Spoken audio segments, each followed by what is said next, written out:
Menjelang akhir tahun 1944, posisi Jepang dalam Perang Asia Pasifik semakin terdesak. Satu demi satu daerah jajahannya jatuh ke tangan pasukan sekutu. Untuk menghadapi sekutu, Jepang mencari dukungan kepada bangsa yang diduduki dengan memberikan janji kemerdekaan. Pada tanggal 7 September 1944, Perdana Menteri Jenderal Kunaiki Koiso menjanjikan kemerdekaan kepada Indonesia. Janji ini dikemukakan di depan parlemen Jepang dengan tujuan untuk menarik simpati Indonesia. Sebagai pembuktinya, ia mengizinkan pengibaran bendera merah putih di kantor-kantor, tetapi harus berdampingan dengan bendera Jepang. Berkaitan dengan janji yang telah dikemukakan oleh pihak Jepang, pada 1 Maret 1945 diumumkan pembentukan Badan Penyelidik Usaha-Usaha Persiapan Kemerdekaan (BPUPKI). BPUPKI terdiri dari 63 orang yang diketuai oleh DRKRT Rajiman Widyawningrat. Dalam aktivitasnya, BPUPKI mengadakan sidang sebanyak 2 kali. Sidang pertama dilaksanakan pada 29 Mei hingga 1 Juni 1945, dan sidang kedua dilaksanakan pada 10 Juli hingga 17 Juli 1945. Sidang BPUPKI yang pertama membahas tentang rumusan dasar negara Indonesia Merdeka. Untuk mendapatkan rumusan dasar negara yang benar dan tepat, maka acara dalam sidang ini adalah mendengarkan pidato dari 3 tokoh utama Pergerakan Nasional Indonesia, yaitu Mr. Muhammad Yamin, Mr. Supomo, dan Ir Soekarno. Gagasan mengenai dasar negara yang dikemukakan oleh masing-masing tokoh dapat kamu amati pada gambar berikut. Gagasan mengenai rumusan 5 sila dasar negara Republik Indonesia yang dikemukakan oleh Ir Soekarno pada tanggal 1 Juni 1945 dikenal dengan istilah Pancasila. Peristiwa ini dikenang dengan ditetapkannya tanggal 1 Juni sebagai hari lahirnya Pancasila. Sampai akhir masa sidang pertama ini belum ditemukan kesepakatan rumusan dasar negara Republik Indonesia yang benar-benar tepat. Oleh karena itu dibentuklah suatu panitia kecil yang beranggota 9 orang yang diketuai oleh Ir Soekarno. Panitia ini dinamakan Panitia 9. Tugasnya adalah mengelola usulan dari anggota BPUPKI mengenai dasar negara Republik Indonesia.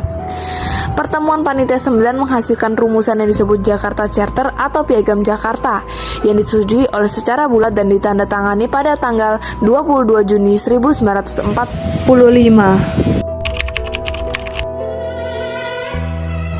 Sidang kedua membahas rencana Undang-Undang Dasar. Sidang ini juga membicarakan bentuk negara. Mengenai bentuk negara, mayoritas peserta sidang setuju dengan bentuk republik. Selanjutnya, BPUPKI membentuk panitia kecil yang beranggota 19 orang untuk mempercepat kerja sidang. Panitia ini bernama Panitia Perancang Undang-Undang yang diketuai oleh Ir Soekarno. Panitia ini menyepakati Piagam Jakarta dijadikan sebagai inti pembukaan Undang-Undang Dasar. Panitia Perancang UUD juga membentuk panitia lebih kecil beranggota 7 orang yang diketuai oleh Supomo untuk merumuskan batang tubuh UUD. Pada tanggal 14 Juli 1945, perancang Undang-Undang Dasar yang diketuai oleh Soekarno melaporkan hasil kerja panitia itu, yaitu yang pertama, pernyataan Indonesia Merdeka, yang kedua, pembukaan Undang-Undang Dasar, yang ketiga, batang tubuh Undang-Undang Dasar. Dengan demikian, panitia perancang Undang-Undang Dasar telah selesai melaksanakan tugasnya. Pada tanggal 16 Juli 1945, BPUPKI menerima dengan bulat naskah Undang-Undang Dasar yang dibentuk panitia perancang undang-undang. Pembentukan Panitia Persiapan Kemerdekaan Indonesia (PPKI). Pada 7 Agustus 1945, BPUPKI dibubarkan karena dianggap telah menyelesaikan tugasnya, yaitu menyusun rancangan Undang-Undang Dasar bagi negara Indonesia. Selanjutnya dibentuklah Panitia Persiapan Kemerdekaan Indonesia (PPKI). Ketua PPKI adalah Ir Soekarno dan wakilnya DRS Muhammad Hatta. Sebagai penasihat diangkatlah Mr. Ahmad Subarjo. Pada awal pembentukannya, jumlah anggota PPKI terdiri atas 21 orang, kemudian tambah 6 orang, jadi jumlahnya 27 orang.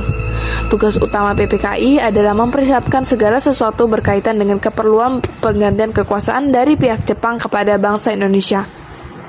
Secara simbolik, PPKI dilantik oleh Jenderal Theo Ricci pada tanggal 9 Agustus 1945 dengan memanggil 3 tokoh nasional, yaitu Ir Soekarno, Dr. Muhammad Hatta, Dr. Rajiman Widyawningrat.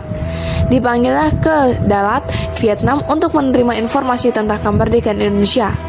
Informasi tersebut yaitu pelaksanakan kemerdekaan akan dapat dilakukan dengan segera dan wilayah Indonesia adalah seluruh wilayah bekas jajahan Hindia Belanda.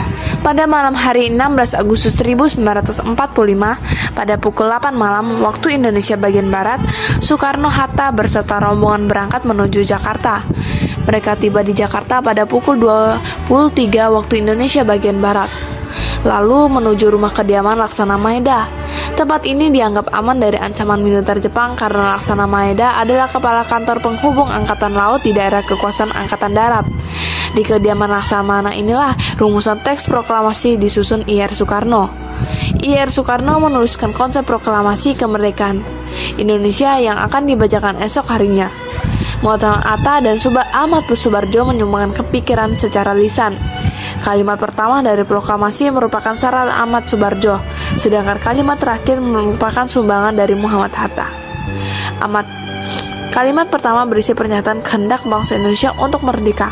Kalimat kedua berisi pernyataan mengenai pemindahan kekuasaan. Pada pukul 4 pagi waktu Indonesia bagian Barat, Soekarno membacakan hasil rumusan tersebut. Akhirnya seluruh tokoh yang hadir pada saat itu menyetujui secara bulat konsep proklamasi tersebut. Permasalahannya muncul mengenai siapa yang harus menandatangani teks proklamasi tersebut. Hatta mengusulkan agar teks proklamasi itu ditandatangani oleh seluruh yang hadir sebagai wakil bangsa Indonesia. Soekarni dari golongan muda mengajukan usul bahwa teks proklamasi tidak perlu ditandatangani oleh semua orang yang hadir, tetapi cukup oleh Soekarno dan Hatta saja atas nama bangsa Indonesia. Soekarni juga mengusulkan agar Soekarno yang membacakan teks proklamasi tersebut. Usulan dari Soekarni diterima kemudian. Soekarno meminta kepada Suyati Melik untuk mengetik naskah proklamasi dengan beberapa perubahan yang telah disetujui. Ada 3 perubahan terdapat pada naskah ketikan Suyati Melik. Kata tempo diganti menjadi tempo. Kata wakil-wakil bangsa Indonesia diganti menjadi atas nama bangsa Indonesia. Penulisan tanggal yang tertera di Jakarta 17/8/05 menjadi di Jakarta hari 17 bulan 8 tahun 05. Selanjutnya, Soekarni mengusulkan agar pembacaan proklamasi dilakukan di Jalan Pegang Timur nomor 56. Usulan itu diterima. Pertemuan kemudian bubar setelah penentuan waktu upacara pembacaan proklamasi kemerdekaan itu yaitu tanggal 17 Proklamasi Kemerdekaan 17 Agustus 1945. Proklamasi adalah momentum penting bagi bangsa Indonesia. Kemerdekaan bangsa Indonesia yang merupakan langkah awal untuk menata diri agar diakui keberadaannya oleh dunia internasional. Sejak pagi tanggal 17 Agustus 1945, persiapan upacara pembacaan proklamasi kemerdekaan dilakukan di Jalan Pegangsaan Timur nomor 56. Halaman rumah Soekarno sudah dipadati oleh masa penjelang pembacaan teks proklamasi. Dan Muwardi memerintah kepada Latif Hendroniat untuk menjaga keamanan pelaksanaan upacara. Latif dalam melaksanakan pengamanan dibantu oleh Arifin Abdurrah untuk mengantisipasi gangguan tentara Jepang. Tepat pukul 10 waktu Indonesia bagian Barat, upacara proklamasi kemerdekaan Indonesia dimulai. Setelah pidato dan pembacaan proklamasi selesai, kemudian dilakukan pengibaran bendera merah putih oleh Latif Hendroniat dan S. Uhud. Rakyat yang hadir serempak menyanyikan lagu kebangsaan Indonesia Raya. Upacara proklamasi ditutup oleh sambutan Wali Kota Jakarta, Sugiro dan Muwardi. Peristiwa yang sangat bersejarah tersebut berlangsung secara sederhana dan hanya memakan waktu kurang dari 1 jam. Meskipun demikian, peristiwa tersebut membawa pengaruh yang luar biasa hebatnya bagi bangsa Indonesia.